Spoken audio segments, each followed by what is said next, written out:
नियुक्ति पत्र देते वक्त एक मुस्लिम महिला जो नियुक्ति पत्र लेने आई थी, उनका स्कार्फ हिजाब पहन के जो चेहरे पे लगा था वो हटाया है उन्होंने।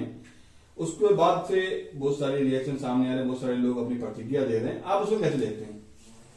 जर्नलिस्ट महोदय, आप तमाम जर्नलिस्टों को डॉक्टर दुआ का, अहरा ग्लोबल प्रेसिडेंट का नमस्कार। ये जो बिहार के अंदर ये जो जंगल राज और वही ढाक का 3 पात जो पहले सरकार थी वही सरकार बनी, उसमें कोई बदलाव नहीं है।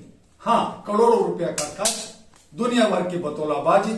और ये नीतीश कुमार जो पलटू राम जी हैं, अपने विधानसभा में आपको याद होगा उन्होंने कहा था कि अंदर जाएगा गिरेगा तो होगा बच्चा, बाहर रह जाता है इसलिए रह जाता है, पढ़े लिखे लोग बाहर गिराते। कितनी घिनौनी, कितनी औरतों को बेइज्जत करने का वो जो स्टेटमेंट था। और अभी एक मुस्लिम महिला, जवान लड़की को आप सर्टिफिकेट दे रहे हैं, आप उसका अपने हाथ से हिजाब छीन रहे, उसका धर्म का प्रतीक है, वो चेहरा छुपाने का उसका अपना एक आदर्श है। आप उसको हिजाब को खींच करके आप उसका चेहरा देखना चाहते हैं?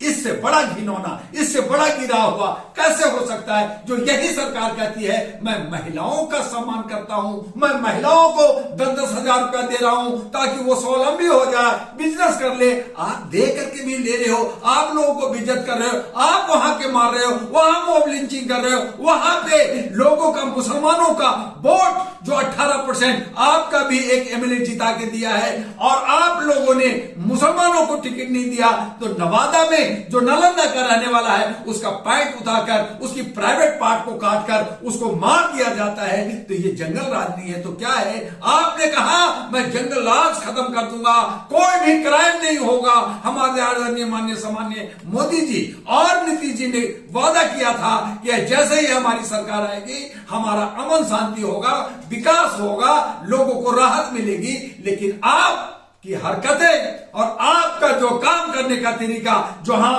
पे आप गरीबों का जहां सपोर्ट करना चाहिए था, आप पीला मशीन चला करके, बुलडोजर चला के घर गिरा रहे हैं, उनकी नौकरी खत्म कर रहे हैं। जो बाहर जाकर करके नौकरी करते हैं, आपने कहा था कि बिहार में ही हम काम देंगे, लेकिन आप उनको उठा करके खत्म कर रहे हैं, मार रहे हैं। और महिलाओं का जो इज्जत और सम्मान था, आपने ये साबित कर दिया है कि महिलाओं की आप इज्जत सम्मान नहीं करते, बल्कि उनकी चेहरे देख करके आप हवस के शिकार बनते हैं। आप कहीं ना कहीं महिलाओं के साथ दुर्व्यवहार का नियत रखते हैं। आप कहीं ना कहीं मुसलमान को खास करके और हिंदू मुसलमान कर करके ये जो ध्रुवीकरण कर करके राजनीति करना चाहते हैं, ये उचित नहीं है। और यही संदेश आप बंगाल में भी दे रहे हैं, जो आगे जाके कह रहे हैं मैंने व्यवस्था कर दिया है। तो ये हमें देखना है आगे होता क्या है।